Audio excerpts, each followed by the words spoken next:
નમસ્કાર દોસ્તો, જય શ્રી કૃષ્ણ, રાધે રાધે. મોહનજી તેના ઓરડામાં સૂતા હતા ત્યારે તેમની પુત્રવધુ સુમન હાથમાં ટ્રે લઈને ઓરડામાં આવી. ટ્રેમાં ચા મૂકેલી હતી. માજી, તમારા માટે ચા લાવી છું, તેમણે મધુર સ્વરમાં કહ્યું. તો મોહનીએ આંખો ખોલી અને હસતા બોલી, વહુ, તું તો મારી દરેક જરૂરિયાત કહ્યા વિના સમજી જાય છે. ત્યારે પાછળથી તેમનો દીકરો પણ ઓરડામાં આવ્યો ને બોલ્યો, અરે વાહ સુમન, શું સુંગત છે ચાની, તું તો દિવસે ને દિવસે માં જેવી બનતી જાય છે. આ સાંભળીને સુમને હસતા કહ્યું, માજીને જોઈને તો મેં બધું શીખ્યું છે. ત્યારે મોહનજીએ ચાનો એક ઘૂંટ ભર્યો તો સહેજ અટક્યા. સ્વાદ તો આજે કંઈક અલગ લાગ્યો. મીઠી તો હતી પણ કંઈક વિચિત્ર હતું. તેમણે ધીમા સ્વરમાં કહ્યું, વહુ, આજે ચાનો સ્વાદ થોડો અલગ લાગે છે. ત્યારે સુનિલ તરત જ બોલ્યો, માં, આ તો તમારો રોજનો ડાયલોગ છે. ક્યારેક ચા વધારે મીઠી હોય તો ક્યારેક ઓછી મીઠી, ક્યારેક વધારે આદુ હોય તો ક્યારેક ઓછું. હવે તમે ચૂપચાપ ચા પી લો. આજે તમારું કોઈ બહાનું નહીં ચાલે. મોહનજીએ કંઈક કહે તે પહેલા વહુએ કહ્યું, માજી, આજે મેં કંઈક નવું ટ્રાય કર્યું છે. થોડી ઇલાયચી, કાળા મારીને લવિંગ પણ નાખ્યા છે. આજે કદાચ એનો સ્વાદ અલગ લાગતો હશે, પણ ઊંઘ બહુ સારી આવશે. તો મોહનજીએ હસી દીધા અને ચૂપચાપ ધીમે ધીમે ચા પૂરી કરી દીધી. ત્યારે સુમને ઝૂકીને ગ્લાસ ઉપાડ્યો અને હળવા સ્મિત સાથે બોલી, માજી, તમારા ઓશિયા પાસે પાણીનો જગ મૂકી દીધો છે અને તમારી દવા પણ. તે લઈને સૂઈ જજો. તો મોહનજીએ હળવામાં માથું હલાવ્યું. સુમન ચાની ટ્રે ઉપાડીને બહાર ચાલી ગઈ. સુનિલ પર તેની પાછળ ગયો અને મોહનજીને દવા લીધી અને પાણી દીધું ને ચૂપચાપ તકિયા ઉપર માથું ઝૂકીને સૂઈ ગયા. સવારે જ્યારે ઊંઘ ઉડી, જોયું તો 7 વાગ્યા હતા. આખા ઘરમાં સન્નાટો છવાયેલો હતો. પછી વિચાર્યું કે કેમ આજે હું મારા દીકરા વહુ માટે ચા બનાવી દઉં. આ વિચારતા મોહનજી ધીમે પગલે રસોડા તરફ ચાલ્યા. રસોડામાં જઈને તેણે ગેસ ચાલુ કર્યો અને પહેલા પાણી મૂક્યું. પછી આદુ અને ઇલાયચી તૈયાર લાગી હતા. ધીમે ધીમે રસોડામાં ચાની સુગંધ ફેલાઈ ગઈ. બીજી તરફ પથારીમાં સુમન પડકે ફેરવ્યું. ચાની સુગંધ તેના નાક સુધી પહોંચી તો તેણે આંખો ખોલીને પથારીમાં ઉઠતા બરવડી. આટલી તેજ સુગંધ, ચા કોણ બનાવી છે? તે ઉઠીને રસોડાને બહાર આવી તે રસોડામાં મોહનજી ઊભા હતા. ત્યારે મોહનજી તેની તરફ જોતા કહ્યું, સુમન, વહુ ઉઠી ગઈ? જો આજે મેં તારે ચા બનાવી છે. ઠંડુ બહુ છે ને? સારું, એવું કર, સુનિલને પણ ઉઠાડી દે. કહેતા મોહનજી ચાનો કપ નાખવા લાગ્યા તો તેમાં હાથ ધ્રુજવા લાગ્યા. તેમણે સુમને કહ્યું, વહુ, ચા તો મેં બનાવી દીધી છે, બસ જરા તું કપમાં નાખી દે. સુનિલને ગરમા ગરમ ચા આપજે અને હા, મારા માટે ફક્ત અડધો કપ જ નાખજે. અમે વધારે ચા નથી પીવાતી. કહેતા મોહનજી બહાર હોલમાં આવીને બેસી ગયા. ત્યારે સુનિલ પણ બહાર આવી ગયો. ચા પીધા પછી મોહનજીએ પોતાના દીકરા તરફ જોતા કહ્યું, બેટા, શું તું મને એકવાર ડૉક્ટર પાસે લઈ જઈશ? શું થયું માં? તમારી તબિયત ઠીક તો છે ને? કંઈક વધારે બોલે તે પહેલા જ મોહનજી હળવા સ્મિત સાથે બોલ્યા, અરે, તું આટલો કેમ ગભરાઈ જાય છે? કંઈ નથી થયું મને. બસ 3-4 દિવસથી માથામાં હળવો દુખાવો થઈ રહ્યો છે. વિચાર્યું ડૉક્ટર પાસે દવા લઈ લઉં. ત્યારે પાસે બેઠેલી સુમન હસતા બોલી, માજી, તમને ડૉક્ટર પાસે હું લઈ જઈશ. તેમનો આરામ પણ બહુ કામ રહે છે. આટલું સાંભળતા સુનિલનો ચહેરો તંગ થઈ ગયો. તે મક્કમ સ્વરમાં બોલ્યો, પણ સુમન, મારા માટે સૌથી પહેલા મારી માં છે, બાકી કામ પછી. થોડી વાર શાંતિ રાખ. પછી મોહનજીએ વાત સંભાળતા કહ્યું, વહુ ઠીક કહી રહી છે તે, હું એની સાથે ચાલી જઈશ. આ સાંભળીને સુમન થોડી હસી, પણ તેના સ્મિત પાછળ શું કારણ હતું તે મોહનજી પણ જાણી ન શક્યા. બપોર પછી સુમન પોતાની મોહનીએ ડૉક્ટર પાસે દવા અપાવી તો લઈને આવી હતી, પરંતુ મોહનજીના મનમાં હવે એક બેચેની ઘર કરી ગઈ હતી. વારંવાર ડૉક્ટરની વાત તેમના કાનમાં ગુંજી રહી હતી. તેમણે બહાર બેસીને સાંભળી હતી. જ્યારે તેનું ચેકઅપ થયું ત્યારે બહાર રાહ જોઈ રહ્યા હતા. ત્યારે સુમન ડૉક્ટરના કેબિનમાં અંદર આવી અને દરવાજો પૂરો બંધ ન હતો. ત્યારે મોહનજીના કાનમાં હળવો અવાજ પડ્યો, જેમાં મેં તેમને કહ્યું હતું, તમે તેવી દવા આપજો. હા મેડમ, તેવી જ દવા આપી છે, પણ ધ્યાન રહે એમાં મારું નામ ના આવવું જોઈએ. તે અવાજ ડૉક્ટરનો હતો. તેને સાંભળીને મોહનજી સ્તબ્ધ થઈ ગયા. તેમણે માથું નમાવી દીધું. કંઈક સમજણ ન આવી રહ્યું હતું. શું તેમને ખરેખર એ સાંભળ્યું હતું? શું તેમનો વહેમ હતો?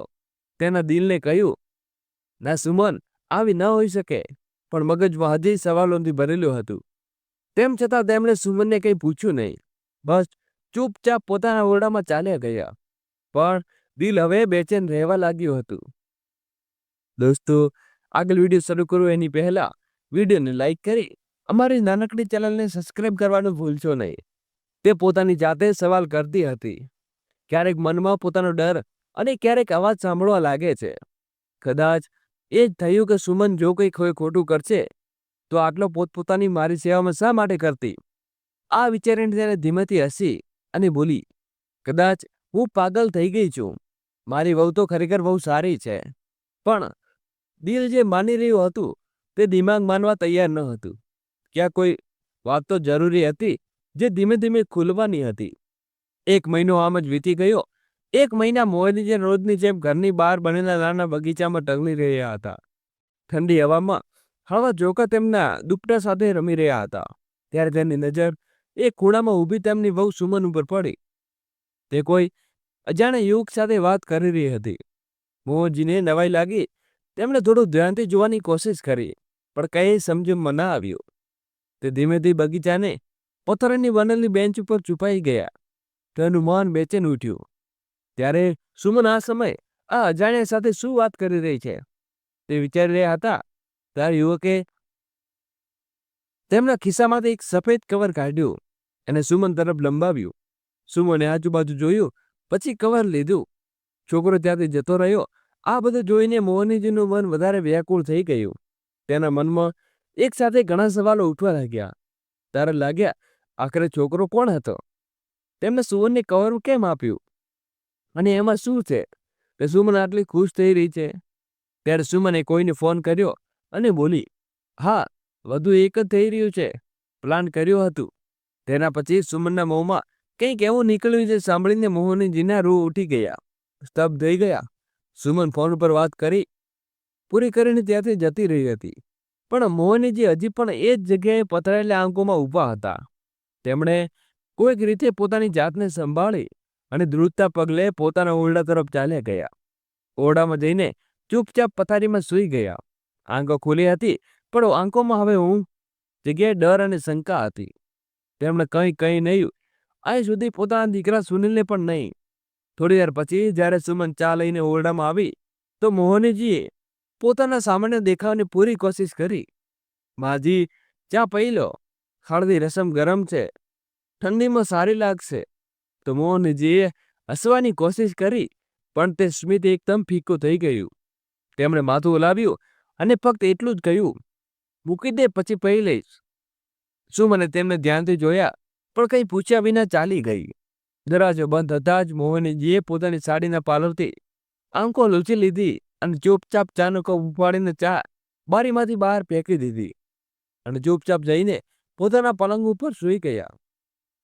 પણ આંખોમાં ઊંઘનું નામ નિશાન ન હતું. અડધી રાત વીતી ચૂકી હતી, પણ તેમના ભીતરનું તોફાન થાંભવાનું નામ નહોતું રહી રહ્યું. દિલમાં એક અજાણ્યો ડર હતો. મનમાં ઊંડો થતો શાક અને દિમાગમાં સેંકડો સવાલો કોઈ મુક્ત તૂફાનની જેમ ઉમટી રહ્યા હતા. ક્યારેક તે આંખો બંધ કરતો, અંદરથી બેચેની વધારે વધી જતી. સચ્ચાઈનો અવગણની લાખ કોશિશ કરી, પણ દર વખતે એ જ ધક, એ જ અવાજ, એ જ ચાલાકીઓ તેમની આંખો સામે ઘૂમી જતી હતી. તેમણે ઊંડો શ્વાસ લીધો. તેમની આંખોમાં એક અલગ જ શક્તિ ઉતરી આવી. હવે તેમણે નિર્ણય કરી લીધો હતો કે બહુ થયું, હવે હું ચૂપ નહીં રહું. બીજા દિવસે જ્યારે વહુના ચાનો લાવવાનો સમય થયો તો મોહનજીએ હાથમાં તે જૂની ઢીંગલી લઈને બેસી ગયા, જેને તેને વર્ષો પહેલા ક્યાં કબાટમાં મૂકી દીધી હતી. ધીમે ધીમે તેની સાથે વાતો કરવા લાગ્યા. રાધા, જો તે ફરી આવી ગઈ છે. તે ચૂડેલ છે, મને મારશે. તેમણે એકદમ માસૂમ સ્મિત સાથે ગુડિયા ગળે લગાવી લીધી. એ જ વખતે સુમન ચા લઈને તેના ઓરડામાં આવી. માજી, તમે આ શું કહી રહ્યા છો? તે ધીમેથી બોલી. મોહનજીએ ગરદન ફેરવી. તેમની આંખોમાં ડર, માસૂમિયત અને થોડો પાગલપણ સ્પષ્ટ દેખાતો હતો. ચૂમ, તે મને મારવા આવી છે. તું જોઈ રહી છે રાધા? તે ગુડિયા કહેતી રહી. સુમન ખુશ થઈ રહી હતી. તે ઈચ્છતી હતી કે હવે તે થઈ હતું હવે આ પૂરી રીતે પાગલ થઈ ગઈ છે. તે મનમાં બરબડી અને ચાનો આપ્યા વિના પાછી ચાલી ગઈ. પરંતુ તેના ચહેરા ઉપર કોઈ દયા ન હતી, બલ્કि એક વિચિત્ર સંતોષ હતો. બીજી તરફ ઓરડામાં બેઠેલી મોહનજી જેવી તેની પડછાઈ જતી રહી તો તરત જ તેના હોઠ પર એક હળવું સ્મિત આવી ગયું. ચાલ બેટા, તારો ખેલ હવે શરૂ થયો છે અને મારો પણ. સવારના લગભગ 8 વાગ્યા હતા. સુનિલ તૈયાર થઈને નીચે ડ્રોઈંગ રૂમમાં બેઠો હતો. કિચનમાંથી અવાજ આવ્યો, સુનિલ, જરા જો, તારી ઉલટી થઈ ગઈ શું? આ ઠંડી થઈ જશે. હા, જોઉં છું, કહેતા તે માના ઓરડામાં તરફ વધ્યો. પરંતુ સામાન્ય દ્રશ્ય જોઈને સુનિલ ત્યાંથી થંભી ગયો. મોહનજી જમીન ઉપર બેઠા હતા, હાથમાં એક જૂનો તકિયો લઈને તેની સાથે વાતો કરી રહ્યા હતા. ના, બધા મને છોડીને ચાલ્યા ગયા છે. હવે તો પણ તું જઈશું? પછી અચાનક રડવા લાગ્યા. આ જોઈને સુનિલ ગભરાઈ ગયો. માં, માં, આ શું કહી રહ્યા છો તમે? મોહનજીએ ઉપર જોયું, પરંતુ તેની આંખોમાં વિચિત્ર ખાલીપો હતો, જાણે તેને ઓળખતા જ ન શકતા હોય. પછી ધીમેથી બોલ્યા, તું કોણ છે? તું પણ આવી ગયો મને લઈ જવા? ના માં, મને ન લઈ જશો. માં, શું થયું તમને? હું સુનિલ, તમારો દીકરો. મોહનજી તેની તરફ ઘૂરતી રહી. પછી એક ઝપાટામાં મોં ફેરવી લીધું. ના, તું નથી મારો દીકરો. મને તો બહુ પ્રેમ કરે છે. તું ના હોઈ શકે. આ સાંભળીને સુનિલના ચહેરાનો રંગ ઉડી ગયો. તે પોતાની માને ઊભી કરીને પથારી પર બેસાડવા લાગ્યો. ત્યારે પાછળથી સુમન આવી ગઈ. શું થયું? તેને બનાવટી ચિંતા વ્યક્ત કરતા પૂછ્યું. સુનિલે ઈશારાથી ચૂપ રહેવા કહ્યું. કંઈક તો ગડબડ લાગે છે. માં મને ઓળખતા નથી. સુવર્ણે નજર ઝુકાવી દીધી. અંદર અંદર તેનું સ્મિત છુપાઈ રહ્યું હતું. મનમાં વિચાર્યું, સારું છે, અસર શરૂ થઈ ગઈ છે. સુનિલ માને પથારી પર બેસાડી બહાર આવી ગયો અને સોફા ઉપર બેસીને સાથે હાથ મૂકીને કંઈક વિચારવા લાગ્યો. થોડી વાર પછી સુમન તેની પાસે આવીને બેસી ગઈ અને ધીમેથી બોલી, સુનિલ, તું ઠીક છે ને? તો સુનિલે એક ઊંડો શ્વાસ લીધો અને બોલ્યો, મને સમજ નથી આવી રહી સુમન, કે માની હાલત આવી રીતે કેવી રીતે થઈ ગઈ. તેને ડોક્ટર પાસે લઈ જવા પડશે. તો સુમને તેની વાત કામતા બોલી, ના સુનિલ, એવું ના કરો. જો આપણે માજીને ડોક્ટર પાસે લઈ ગયા હોત તો તેમને હોસ્પિટલમાં દાખલ કરી દેત. પછી વાતો લોકો કરશે માજી પાગલ થઈ ગયા છે, અને આ બધું જાણી આપણી ઇજ્જતની વિરુદ્ધ છે. સુનિલે થોડી વાર માટે વિચાર્યું અને પછી માની હાલત જોઈને ચિંતા થઈ ગઈ. પણ સુમિન, આપણે કંઈક તો કરવું જોઈએ. આની તબિયત દિવસે ને દિવસે ખરાબ થતી રહી છે. સુમને તેને શાંત કરતા કહ્યું, તું બિલકુલ ચિંતા ન કર સુનિલ, બધું ઠીક થઈ જશે. આપણે બધા સાંભળી લઈશું. આપણા માટે આપણે માજીને હવે ઘરે જ આરામ કરવા દઈએ અને પછી જો વધારે જરૂર પડી તો હોસ્પિટલ જઈશું. સુનિલ થોડી વાર ચૂપ રહી ગયો. તેના ચહેરા ઉપર દુવિધા સ્પષ્ટ દેખાઈ રહી હતી, પરંતુ તેને હવે વાતનો અંદાજ ન હતો કે તેની પત્નીના ચહેરા ઉપર તે માસૂમિયત હતી, તે પાછળ કેટલું ઝેર છુપાયેલું છે. બીજી તરફ અંદર બેઠેલી તેની માં મોહિનીજી તેને આ હાલત જોઈને મનમાં બોલ્યા, મને ખબર છે બેટા કે તને મારી માને આ હાલત જોઈને કેટલી તકલીફ થઈ રહી છે, પરંતુ બેટા હમણાં તું તેને કંઈ નહીં કરી શકતી. બીજા દિવસે સવારે અચાનક દરવાજાની ઘંટડી વાગી. સવારમાં કોણ આવ્યું હતું? મનમાં બરબડતા સુનિલે જેનો દરવાજો ખોલ્યો તો સામે પોતાની માસી સાસુ મમતાજી જોઈને ચોંકી ગઈ, પરંતુ પછી પોતાને સામાન્ય કરતા હસતા બોલી, અરે માસીજી, તમે આમ અચાનક? ખબર તો કરી દત, હું તમને લેવા આવી જાત. તો મમતાજીએ હસતા કહ્યું, જો પહેલા જણાવી દેત તો તમે સરપ્રાઈઝ કેવી રીતે આપવી વહુ? અરે ને, આ મોહિની દેખાતી નથી. અરે હા, હું તો ભૂલી ગઈ હતી. એ તો મંદિરે ગયા છે ને. તમે કહો વહુ, તમારી સાસુમાં હજી પણ કેટલી હિંમત છે? આટલી ઠંડીમાં પણ સવારમાં મંદિરે ચાલી જાય છે. મારાથી તો ન બને. સુમન કંઈ કહે તે પહેલા માજીએ ફરીથી બોલી પડ્યા, ચાલ હવે એક ગરમા ગરમ ચા બનાવી દે વહુ, જ્યાં સુધી હું ફ્રેશ થઈને જાઉં છું. ત્યારે સુનિલ પણ ત્યાંથી આવી ગયો અને પોતાની માસીના પગે લાગીને બોલ્યો, માસી, કેમ છો તમે? તમને અચાનક અહીં જોઈને બહુ આનંદ થયો. તો મમતાજી કંઈ બોલે તે પહેલા અંદરથી મોહનીનો જોરદાર ચીસ સંભળાઈ. નાના મારો મને. તેનો અવાજ એટલો જોરદાર હતો કે સુનિલ દોડતો માના ઓરડા તરફ ગયો અને પાછળ મમતાજી અને સુમન પણ દોડી. જેવી મમતાજી ઓરડામાં પહોંચી, પોતાની બહેનજીની હાલત જોઈને દંગ રહી ગઈ. પથારી પર પડેલા મોહનજી ધ્રુજી રહ્યા હતા. આંખોમાં ડર અને ચહેરો પરસેવાનો સ્પષ્ટ દેખાઈ રહ્યો હતો. મમતાજી એક પળ માટે જાણે કોઈ પથ્થર થઈ ગયા હોય તે દોડીને મોહનજી પાસે પહોંચ્યા. તેમણે ઝૂકીને પોતાની બહેનનો ચહેરો પકડ્યો અને બોલ્યા, દીદી, આ તમને શું થઈ ગયું છે? કોનાથી ડરી રહ્યા છો તમે? હું છું ને તમારી બહેન મમતા. મારી તરફ જુઓ. આ મોહનજીનો ચહેરો ધ્રુજી રહ્યો હતો, જાણે કોઈ ડરામણો સપનાઓથી હમણાં જ જાગી ગયા હોય. તે એકટીસે સુનિલને જોઈ રહી હતી અને તેમના હોઠમાંથી ફક્ત એક ફૂસફૂસાટ નીકળ્યો, ના મોકલશો મને ત્યાં, હું પાગલ નથી. આ સાંભળીને મમતાજીએ ચોંકીને સુનિલ તરફ જોયું. સુનિલ, આ શું કહી રહી છે તારી એમાં? આ મને બધું ક્યાંથી ચાલી રહ્યું છે? મમતાજીએ થોડા જોરથી કહ્યું તો સુનિલ ધીમા મનમાં બોલ્યો, થોડા દિવસથી માની હાલત આવી થઈ રહી છે માસી. ક્યારેક અચાનક ચીસો પાડે છે તો ક્યારેક રડવા લાગે છે. હું ડૉક્ટરને દેખાડવા માંગતો હતો, પરંતુ સુમને તરત જ વાત કાપી નાખી. પણ માસીજી, આપણે ક્યાં લઈ જઈએ? જો ક્યાંક માં પાગલ થઈ ગઈ છે તો મમતાજીએ તેની તરફ જોયું પણ કંઈ બોલ્યા નહીં. તેમણે પોતાની બહેન મોહનીજી તરફ જોયું, પછી તેમના માથા ઉપર હાથ ફેરવતા બોલ્યા, તું ફિકર ના કર દીદી, હવે હું આવી ગઈ છું. બધું ઠીક થઈ જશે. હવે તો અહીં જ રહીશ. જ્યાં સુધી તું પૂરી ઠીક નહીં થાય ત્યાં સુધી તેમના સ્વરમાં પોતાનાપણું હજી તે ફક્ત બહેનનો સંબંધ હોય છે, નિસ્વાર્થ, મજબૂત અને સાચો પ્રેમ. ત્યારે સાથે ઊભી સુમન હળવેથી હસતા બોલી, અરે માસી, તમે કેટલા દિવસ માટે આવ્યા છો? મેં તો વિચાર્યું હતું કે 2-4 દિવસ માટે આવ્યા છો. તો મમતાજીએ તેની આંખોમાં જોતા હળવા સ્મિત સાથે જવાબ આપ્યો, ના વહુ, જ્યાં સુધી મારી બહેનની તબિયત સારી ઠીક નહીં થાય ત્યાં સુધી હું અહીં જ રહીશ. આમ જ પણ હવે તેમને મારી દેખભાળની જરૂર છે અને તે દેખભાળ મારાથી વધુ સારી રીતે કોઈ નહીં કરી શકે.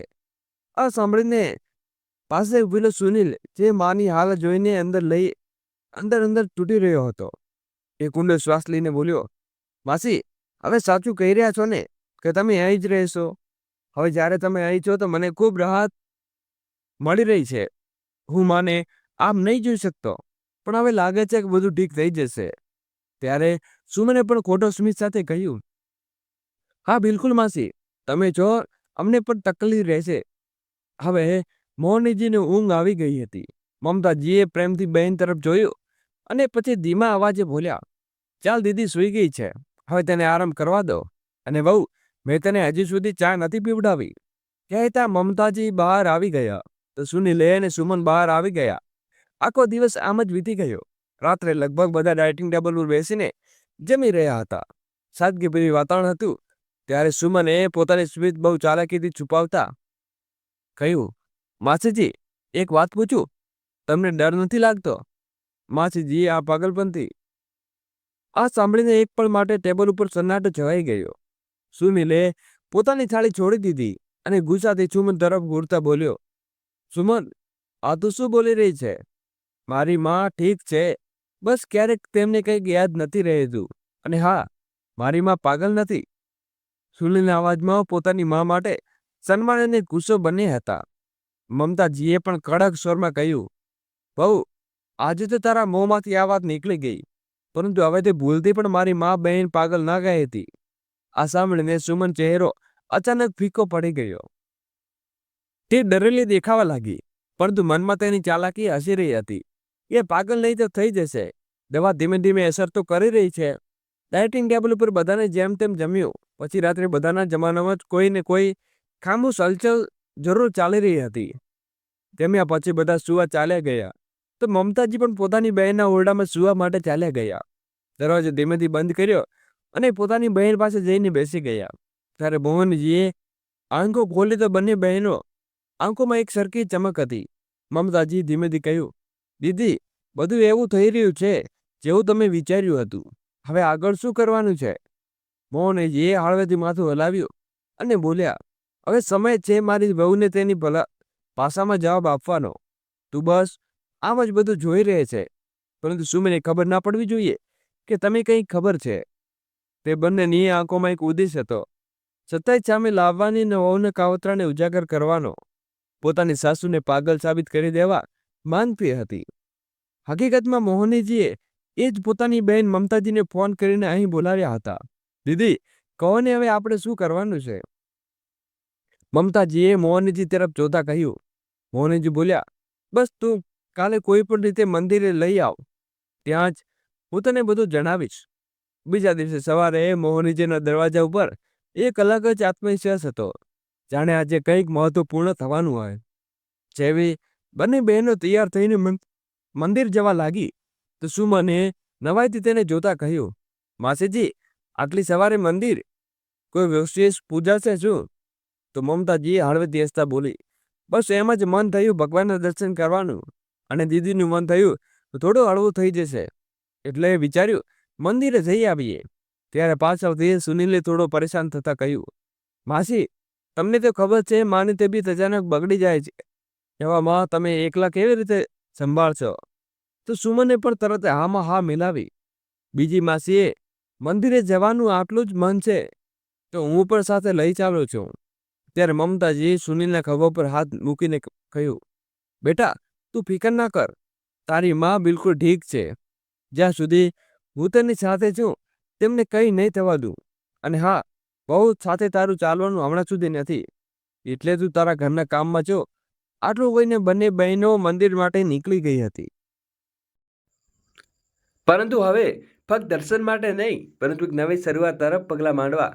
બીજી તરફ સુનિલ ઓફિસે જતા સુમને પોતાની માને ફોન જોડ્યો અને ખીજાતા બોલી, માં, આ મારી માસી સાસુ છે ને, ખબર નહીં ક્યાં સુધી અહીં ટકી રહે છે. હું તો આ ડોસીથી કંટાળી ગઈ હતી.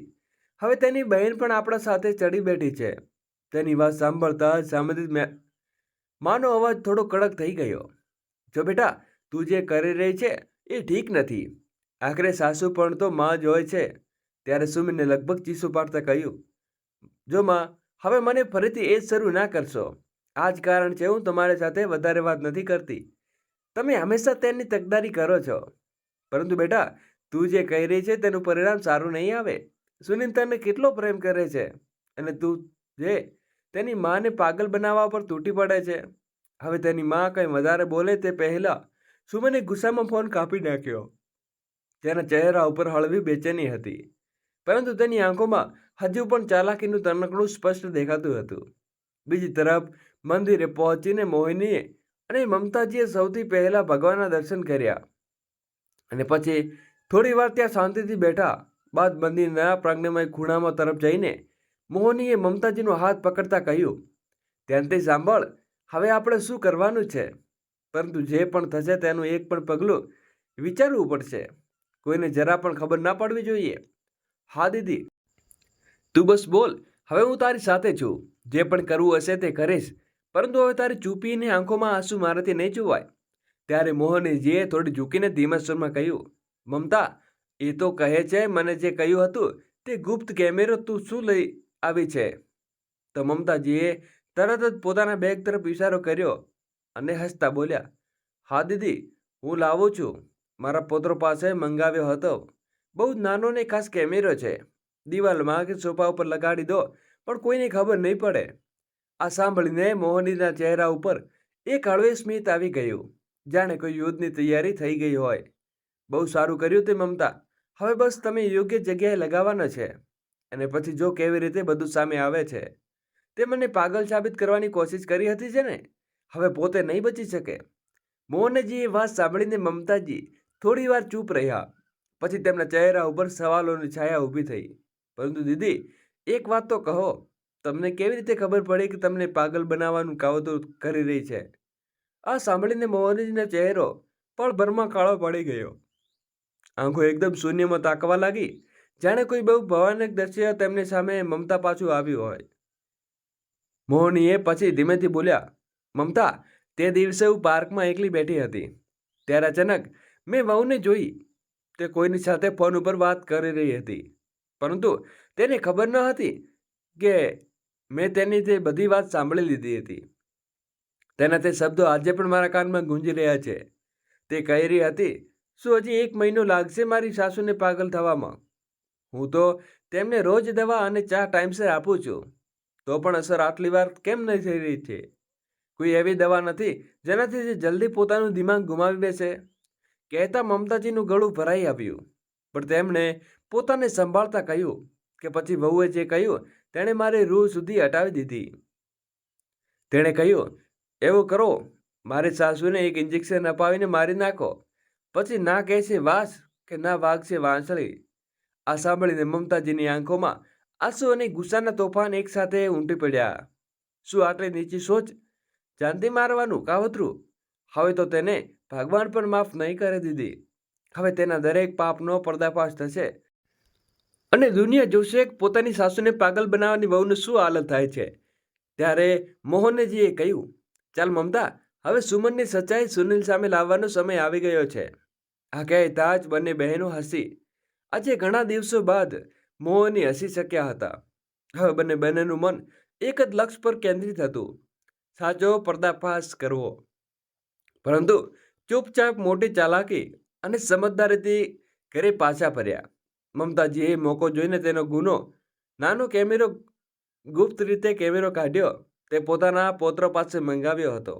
સૌથી પહેલા તેમણે મોહનીના ઓરડામાં બરાબર તે જગ્યાએ લગાવ્યો જ્યારે કેમેરો બધું સ્પષ્ટ જોઈ શકાય.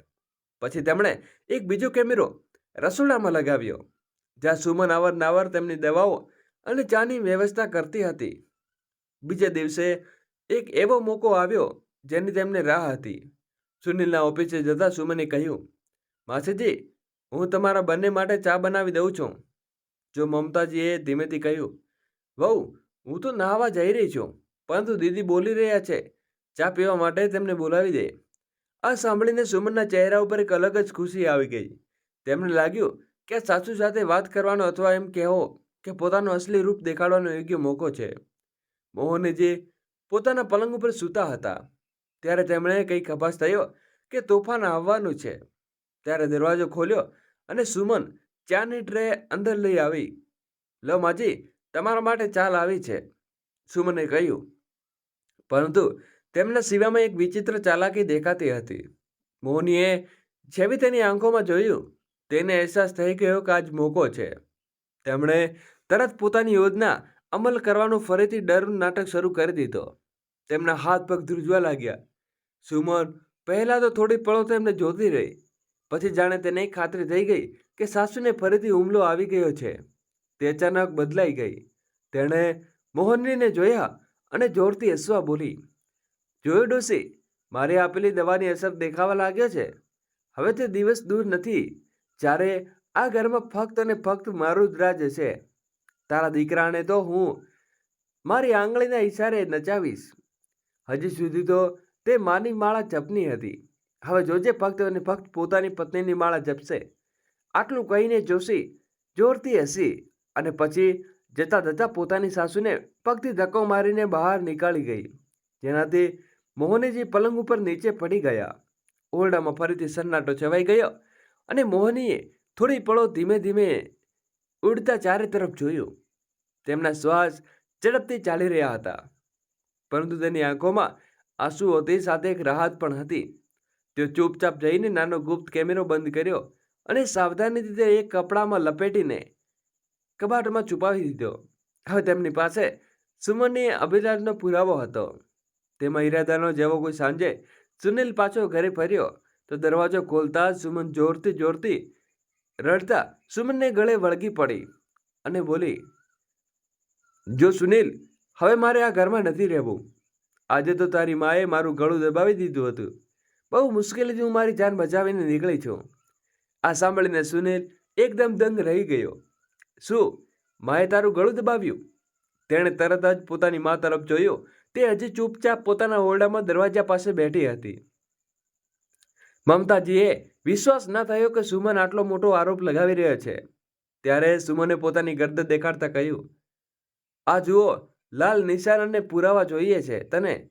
હવે બધું સુનિલ, હવે સમય આવી ગયો છે કે તું મારી માને પાગલખાનાને મોકલી દે, એ પહેલા તે કોઈને જાન ન લે. આ સાંભળીને સુનિલ એકદમ ગુસ્સામાં આવી ગયો. તેણે કહ્યું, તને ભાન છે સુમન? શું બકવાસ કરી રહી છે? માં ક્યાંય એવું ન કરી શકે. ત્યારે મમતાજી ગુસ્સામાં ધ્રુજતા સુમન તરફ વધ્યા અને બોલ્યા, તને શરમ આવવી જોઈએ આવી નીચ હરકતો કરતા. પરંતુ સુમન પણ ક્યાંક રોકાવાની હતી તો પાછી ફરીને બોલી, માસીજી, તમે અમારા ઘરમાં મામલામાં દખલ ના કરો તો જ સારું છે. ત્યારે મોહજી અત્યાર સુધી શાંત હતી પૂરી તાકાતથી આગળ વધી અને એક જોરદાર તમાચો સુમનના ગાલ ઉપર ઝીંકતા બોલી, ખબરદાર મારી બહેન વિશે એક પણ શબ્દ બોલી તો. બહુ થઈ તારી ડ્રામા. આ સાંભળીને સુમન સ્તબ્ધ થઈ ગઈ. તેણે વિશ્વાસ ન થયો કે તેની સાસુએ તેને તમાચો માર્યો. તેના ચહેરા ઉપર ડર અને આઘાત બંને સ્પષ્ટ દેખાતા હતા. ત્યારે ત્યાં જ ઉભેલો સુમીને જેવી પોતાની માને પૂરા જોશ હોશથી જોઈ તો તેની આંખોમાંથી આંસુ નીકળી પડ્યા. તે દોડીને પોતાની મા પાસે ગયો અને ધ્રુજતા અવાજે બોલ્યો, માં, તમે તો બિલકુલ ઠીક છો, પરંતુ સુમન કહી રહી છે કે તમે પાગલ થઈ ગયા છો. ત્યારે મોહિનીએ તેની તરફ જોયું, પછી ભરાયેલા અવાજે બોલ્યો, સાચું કહ્યું, સાચું કહ્યું તો. મને પાગલ બનાવવા તો તમે કોઈ કસર છોડી ન હતી. જો તેનું ચાલતું તો આજે મારી માં કોઈ પાગલખાનામાં સળિયા પાછળ હોત. આ સાંભળીને સુમન હવે બનાવટી આંસુઓ સાથે બોલી, તમે આંસુ બોલી રહ્યા છો?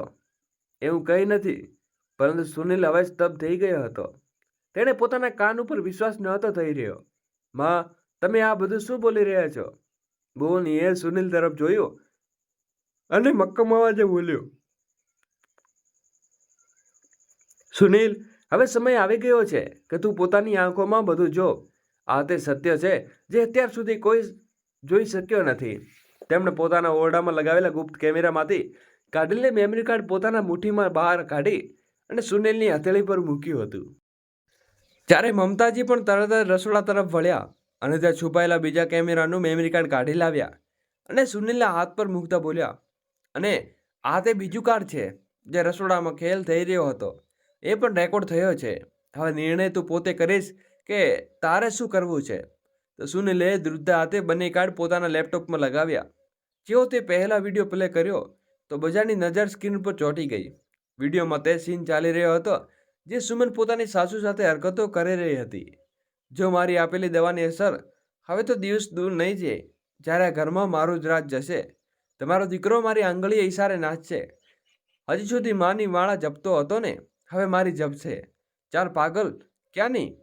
હવે એ પછી ચાલતા ચાલતા તેણે પોતાની સાસુને પગથી ધક્કો મારી દીધો. આ બધું જોઈને આખા ઘરમાં એક છનાટો છવાઈ ગયો. સુનિલની આંખો ફાટી ગઈ હતી. તેને કંઈ સમજ ન આવી કે તે શું જોઈ રહ્યો છે અને શું અનુભવ રહ્યો છે. ત્યારે સુમન ગુસ્સાથી બોલ્યો, આ બધું જૂઠ છે. બંને મળીને અનેક ફસાવા માંગે છે. આ બધું તેમના એક ચાલ છે. પરંતુ જેવો સુનિલ ગુસ્સાથી તેની તરફ જોયું તો સુમને જીભ લથડવા લાગી. તેનો ચહેરો પીળો પડી ગયો અને ધીમે પગલે જોઈને ઓરડામાં એક ખૂણામાં જઈને ઊભી ગઈ. હવે તેમાં કંઈ પણ કહેવાની હિંમત બચી ન હતી. ત્યારે સુનિલે બીજું કાર્ડ લેપટોપમાં લગાવ્યું અને તેમાં સુમન એમાં દવા ભેળવીને સ્પષ્ટ દેખાઈ રહી હતી. આ જોઈને સુનિલનો રંગ સળગી ઉઠી. તેની આંખોમાં આંસુ હતા, પણ હવે તે આંસુ દર્દના નહીં, ગુસ્સાના અને શરમના હતા. તેઓ સુમન તરફ જોયો અને એક જોરદાર તમાચો તેના ગાલ ઉપર ચીંકતા કહ્યું, તારી હિંમત કેવી રીતે થઈ મારી મામાં પાગલ બનાવવાની? સુમન કંઈ ન બોલી, બસ સ્તબ્ધ ઊભી રહી ગઈ. તેની આંખોમાં હેરાન અને દર્દ સ્પષ્ટ દેખાઈ રહ્યું હતું. ત્યારે મોહનજીએ સુનિલની આંખોમાં જોઈને ભરાયેલા ગળે કહ્યું, બેટા, મને માફ કરી દે. આ ઘરને હવે તને બચાવવા માટે મારે અને મમતાજી બધું કરવું પડ્યું છે. જેવું સુનિલને અસલ ચહેરો તારી સામે આવી શકે. હવે તું નક્કી કરે કે તારે શું કરવું છે. તો સુનિલે એક ઊંડો શ્વાસ લેતા કહ્યું, કરવાનું છે માં. હવે આ ઘરમાં એક પળ પર ઊભી નહીં રહી શકે. આ સાંભળતા જ સુમન મોહિતીના પગમાં પડી ગઈ. માજી, મને માફ કરી દો. જે થયું તે ભૂલ મારી હતી, પણ મને આ ઘરમાંથી ના કાઢશો. પરંતુ તારે સુનિલે ગુસ્સામાં તેનો હાથ પકડી લગભગ ખસેડી ગાડીની બહાર બેસાડી દીધી. હવે સુમન ડરી રહી હતી. કંઈ પણ કહ્યા વિના ચૂપચાપ ગાડીમાં બેસી ગઈ અને થોડી વાર પછી સુનિલે ગાડી સીધી પિયરમાં ઘરની બહાર રોકી અને ઉતરતા જ સુમને હાથ પકડીને દરવાજા તરફ વધતા બોલ્યો, ચાલ હવે તો. સુમન રડતા બોલી, સુનિલ, હાથ છોડો મારો, દુખે છે. અવાજ ધીમેથી સાંભળીને સુમનની માં કાવેરીજી દરવાજો ખોલીને સામે આવ્યા અને દીકરીને આવી હાલત જોઈને ચોંકી ઉઠ્યા.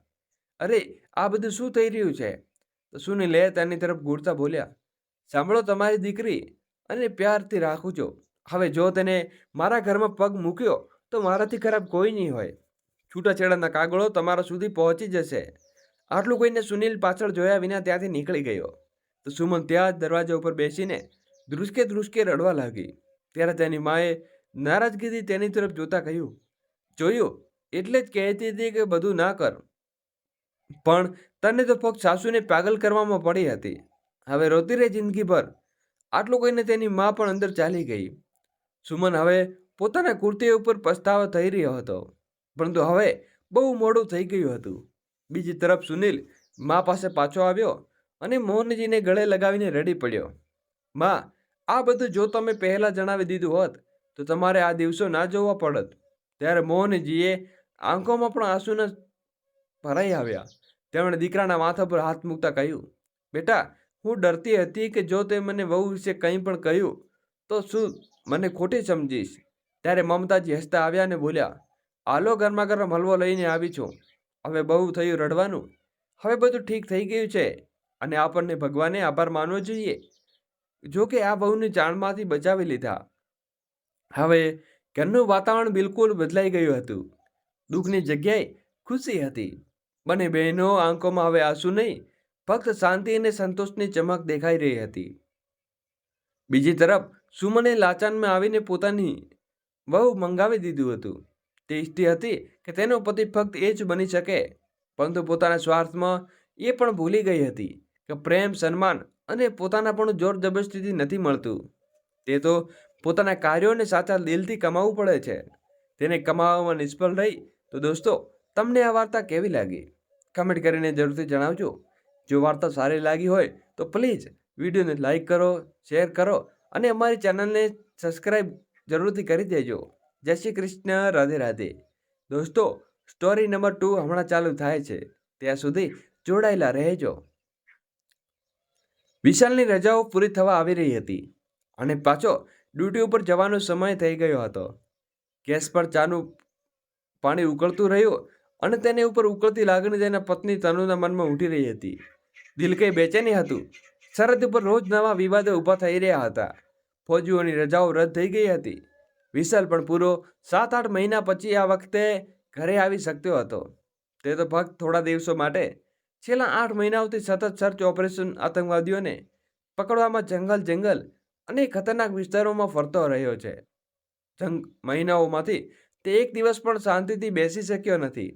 આગળ અચાનક ખબર નહીં શું ઇમરજન્સી આવી જાય છે, એટલે તેને થોડા દિવસોની રજા આપવાને આવી. પછી ખબર નહીં ક્યારે આવવાનું થઈ શકશે. વિશાલનું મન પણ હવે અંદરથી વિચિત્ર થઈ રહ્યું હતું. તનુને છોડીને ડ્યુટી પર પાછા જવાનું વિચારતા તેના જીવ ઉપર આવી બનતું હતું. પરંતુ ડ્યુટી તો ડ્યુટી છે, દરેક હાલમાં નિભાવવી પડે છે. અને પછી તેઓ પેરા કમાન્ડો છે, તેને ખભા ઉપર તો વધારે જવાબદારીઓ છે. તે તનુને ખુશ રાખવાની કોશિશ કરી રહ્યો હતો. તેની સાથે મળેલા આ થોડા દિવસો પ્રેમ અને શાંતિથી પસાર થઈ જાય, પરંતુ તે જોઈ રહ્યો હતો કે તનુની આંખો વારંવાર ભરાઈ આવતી. મેં તો મોં તરફ કરીને ચૂપચાપ આંસુ લૂછી લેતી. વિશાલના હૃદયમાં કસમ ઉઠતી. 15 દિવસની રજાઓમાંથી 10 દિવસ વીતી ગયા. ડ્યુટી ઉપર તેના માટે રાત દિવસ બરાબર હતા અને અહીં આવીને તેની આંખોમાં ઊંઘ ન હતી. તે રાતભર જાગીને તનુના માથા ઉપર હાથ ફેરવતો રહેતો. તેને જોતા રહેતો. ખબર નહીં અહીંથી પાછા ગયા પછી કેટલા મહિનાઓ સુધી તેને ફરીથી જોઈ નહીં શકે. જોઈ પણ શકશે નહીં, પણ ખબર નહીં તેના દિલમાં ખરાબ રીતે એક હોલ ઉઠતો. આંખો ભરાઈ આવતી. ક્યારે કયા જંગમાં સર્ચ ઓપરેશન કરતી વખતે તે આતંકીઓને ગોળીની નિશાની બનીને અખબારો અને ન્યૂઝ ચેનલમાં હેડલાઇન્સમાં જ બાકી રહી જાય. આંખોમાંથી વહેતા આંસુ તે ચૂપચાપ લૂછી લેતી. કમાન્ડો છે તો શું થયું? એક પતિ પણ છે. તે પોતાની પત્નીને જીવથી વધારે પ્રેમ કરે છે. થોડા દિવસની રજા ઉપર તેને ઘરમાંથી ચિંતા સતાવતી હોય છે. બધું ઠીક તો છે નહીં? ઘરમાં જરૂરિયાત સામાન છે કે નહીં? તેના ગયા પછી તનુને પરેશાન ન થવું પડે. દરેક સંભવ અને તે તનુને હસાવવાની કોશિશ કરતો રહેતો. વાતાવરણ સામાન્ય બની રાખવાની કોશિશ કરતો, પરંતુ તનુનો ચહેરો પણ સામાન્ય રહેતો. તે પોતાના પતિ સાથે દિવસભર ખુશીથી રહેતી, પરંતુ દિલ અંદરથી ખરાબ રીતે ધડકતું રહેતું હતું. ઘડિયાળના કાંટો આગળ વધતો જોઈ તનુએ મન થયું કે સમય જ તેને રોકી લે છે. દરેક પળ તેના મનની બેચેની વધતી જતી. મિલનના ક્ષણો દરેક પળ સાથે ઓછા થઈ રહ્યા છે. જ્યારે પણ વિશાલનો ફોનની ઘંટડી વાગી, તનુના ચહેરા ઉપર તણાવ છવાઈ જતો હતો અને તેનું દિલ આશંકાથી ધડાકી ઉઠતું. ક્યાં કોઈ ઇમરજન્સીને કારણે પાછા તો નથી બોલાવી રહ્યા ને? પતિ સાથે મિલનના સમયે ખુશીથી સાથે એક ફૌજીની પત્નીના મનમાં આશંકાની તલવાર માથા ઉપર લટકતી રહે છે. તનુને ઘરે અખબાર મંગાવવું પણ બંધ કરી દીધું હતું. ટીવી પર ન્યૂઝ પણ તે જોતી ન હતી. શું ફાયદો? ખબર ન જોઈને મન વધારે દુઃખી થઈ જતું. જ્યારે પણ સમય મળતો વિશાલ ફોન પર પોતાના જ અવાજ સાંભળી તેને આશ્વાસન આપી દેતી. એક વાત થઈ ગયા પછી તે ફરીથી વાત થવાની રાહ જોવા પોતાનો સમય પસાર કરતી રહેતી હતી. ક્યારેક વિશાલ બસ એટલું જ બોલી શકતો, તનુ હું ઠીક છું, તું ચિંતા ના કરતી, કામ થોડું વધારે છે, કાલે વાત કરું છું. અને એક ફૌજીની પત્ની સમજી જતી કે કયું કામ, એટલે કે આજે પણ ક્યાંક ઘૂસણખોરોની આશંકા છે. આજે પણ દિવસભર અને રાતભર જંગલો અને જૂના ઘરોમાં છુપાયેલા આતંકીઓ સાથે અથડામણ થવાની છે. ગોળીબાર, બોમ્બમારો અને આ વિચારીને તનુનો શ્વાસ છોડી પણ લટકી જતો. કાને એક બેચેન રાહમાં ભાગી લઈ જતો. ક્યારેક ફોન આવે ને વિશાલ બસ એટલું જ બોલશે કે તનુ હું ઠીક છું. તનુના ગળામાંથી કોળિયો શું પાણીનો ઘંટ પણ નીચે ઉતરતો ન હતો. એકવાર તે દિવસ સુધી વિશાલને ફોન નહોતો આવ્યો. ત્રીજા દિવસે રાત્રે 2 વાગે વિશાલે મોકો મળ્યો તેને ફોન કરવાનો. તેના ઠીક હોવાના સમાચાર સાથે જ ખબર પડી કે 2 દિવસથી જંગલમાં ઘૂસણખોરોનો પીછો કરતા તેને ખાવા પણ નહોતું ખાધું. રાત્રે 2:30 વાગે દુશ્મનનો માર્યા પછી જંગલના લાકડા ભેગા કરીને તેમને સળગાવી એક વાસણમાં લોકો સાથે બનાવેલા નીડ્સ ઉકાળીને ખાઈ રહ્યા છે. વિશાલ, તેના 4 સાથી કમાન્ડો. આ સાંભળીને તનુનું દિલ ભરાઈ આવ્યું. ગળામાં કંઈક અટકી ગયું.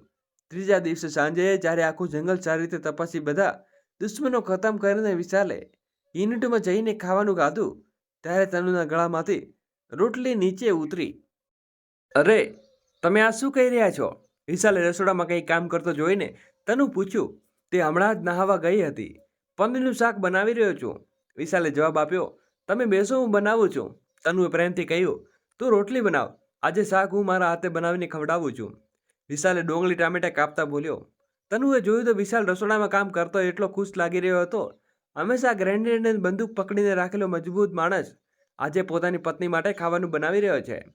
કાશ આ ખુશીઓ શાંતિથી ખિલખિલાટ પળો અહીં થંભી જાય અને હંમેશા બનેલા રહે. કેમ કેટલા લોકો શાંતિ નહીં રહેવા માંગતા અને પોતાની મહત્વકક્ષાઓની આગળ વસેલા લોકો ઘરમાં સ્વાહ કરતા રહે છે.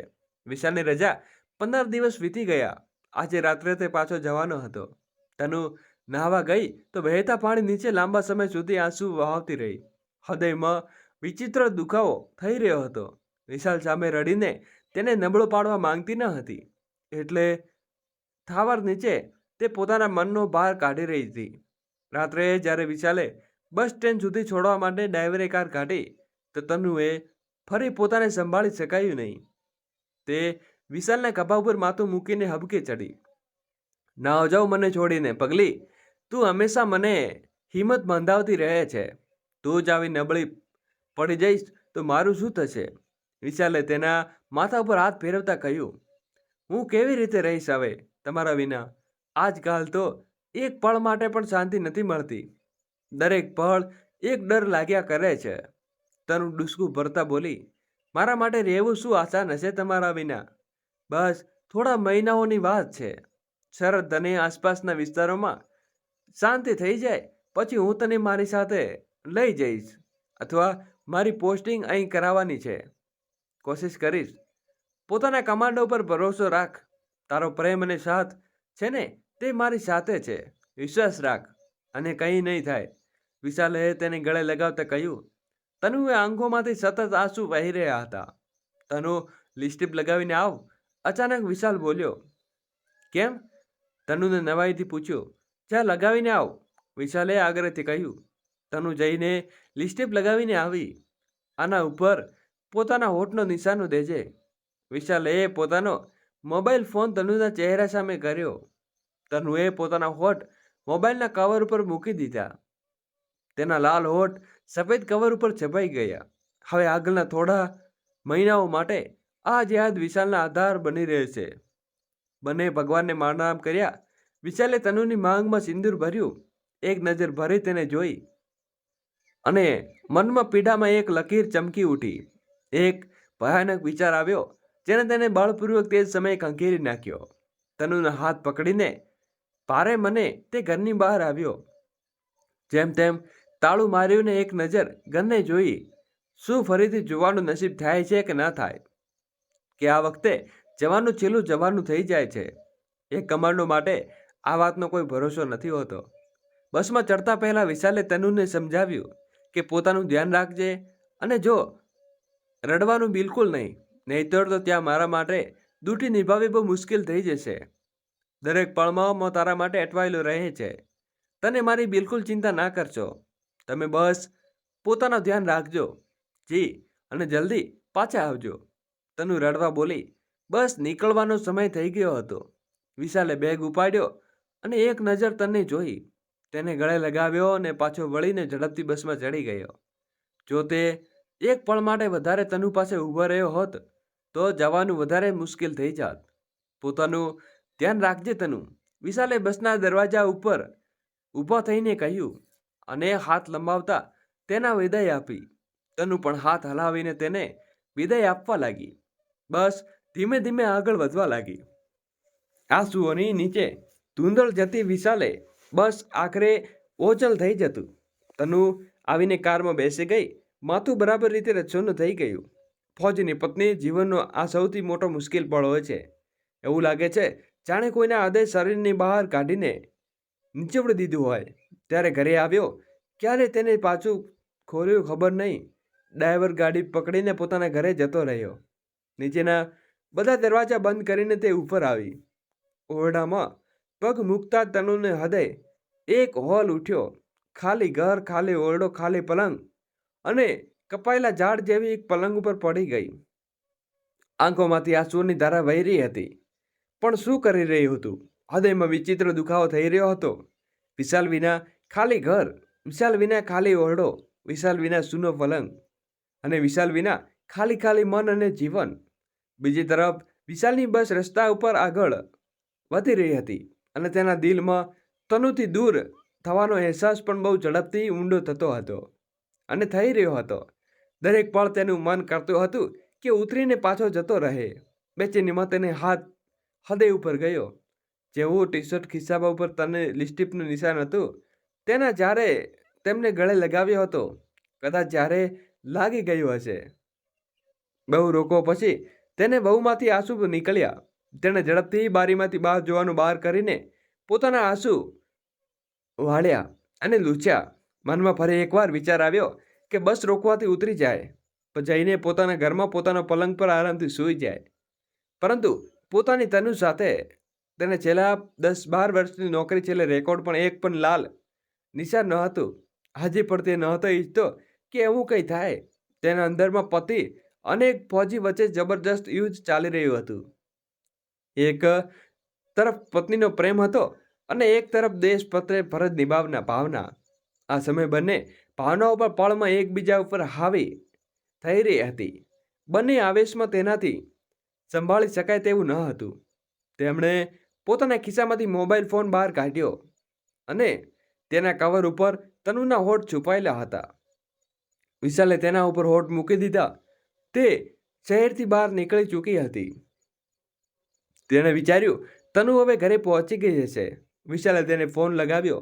તનુ પલંગ ઉપર પીઠ ફેરવીને બેઠી હતી. તેનું પલંગ ઉપર સૂવાનું મન પણ નહોતું થતું. ફરી ત્યારે વિશાલે ફોન આવ્યો. તનુએ ફોન ઉપાડ્યો. વિશાલનો અવાજ સાંભળતા જ તને જોરથી રડવું આવી ગયું. તે મારી જાન! વિશાલે બેચેન થઈ પડ્યો. તું આવી નબળી પડી જઈશ તો મને કોણ હિંમત આપશે? આ દિવસે તો પણ પત્ની નીકળી જશે. તું તો એટલી હિંમતવાન છે. હંમેશા મેં મારા સાથ આપ્યો છે અને સહારો આપ્યો છે. તારા મનોબળના કારણે હું દેશ પ્રત્યેની મારી વફાદારી અને ફરજ નિષ્ઠાથી નિભાવી શકું છું. તનુ હંમેશા જ મજબૂત અને ખુશ રહેશે અને વિશાલને પોતાની ચિંતાથી મુક્ત રાખજે. અંદર ગમે તેટલો પ્રેમ તણાવ રહેતી હોય, પરંતુ ક્યારેક પણ આ વાતનો પડછાયો કે ગંધ પણ ન વિશાલને લાગતી દેતી, જેથી તેની તરફથી પૂરી રીતે નિશ્ચિત કરીને ફક્ત અને ફક્ત દેશ પ્રત્યેની પોતાની ફરજ નિષ્ઠાપૂર્વક નિભાવી શકા હોય. તે જાણતી હતી કે તેનો પતિ કમાન્ડો છે અને તેની જવાબદારીઓ બહુ મુશ્કેલ અને મહત્વપૂર્ણ છે. તે પોતાની નબળી કરીને વિશાલે ભાવનાસ્તરે નબળો પાડવાનો અને માંગની ન હતી. એટલે દરેક સારા ખરાબ હાલતમાં તે પોતાના સ્થિર રાખતી હતી. તેને સાચા અને કમસ્ત ફૌજી તરીકે ફરજ નિભાવી હતી. હવે તે પરિસ્થિતિ એવી થઈ ગઈ હતી કે દરેક પળે તનુ તેના પર ડર સતાવતો રહેતો હતો. આજકાલ તેનું મન ખૂબ કાચું થઈ ગયું હતું. દરેક પળે મનમાં એક આશંકા ઊભી રહેતી હતી. અને તે પણ છતાં તેમ પોતાને સંયમ રાખીને બોલી, "તમે મારી ચિંતા કરશો જી, હું ઠીક છું. ચાલ હવે લાઇટ બંધ કરીને આરામ કર. હું આખી રાત તારી સાથે વાતો કરતો રહીશ. એવું જ સમજ કે તારી સાથે જ છું." વિશાલ પ્રેમથી વાતો કરતો રહેતો. હવે બંને પાસે ફક્ત એકબીજાનો અવાજનો જ સહારો હતો. હૃદયને થોડી શાંતિ રહી હતી. હવે આગલી વખતે મળવા સુધી બસ એકબીજાનો અવાજ સાંભળીને જ પોતાને મનમાં રહેવું જોઈએ. અને પડશે વિશાલની ડ્યુટી ઉપર ગયાને 8 દિવસ થઈ ગયા હતા. તેની સાથે રજાઓના વિતાયેલા 15 દિવસ તનુને સપના જેવા લાગી રહ્યા હતા.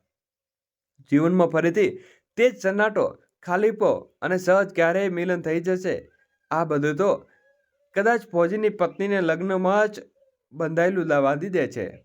વિધાતા, ફૌજી તો એક સરહદ પર ડ્યુટી આપે છે, પરંતુ ફૌજીની પત્ની રાત દિવસ ડર, આશંકાઓ, એકલતા, અસુરક્ષા અને ખાલીપાની જાણ કેટલી સરહદો પાર રોજ અવગણિત જંગ લડે છે અને ત્યારે પણ પોતાના અંદર ચાલી જાય છે. દોસ્તો, જય શ્રી કૃષ્ણ, રાધે રાધે. જય હિન્દ, જય ભારત.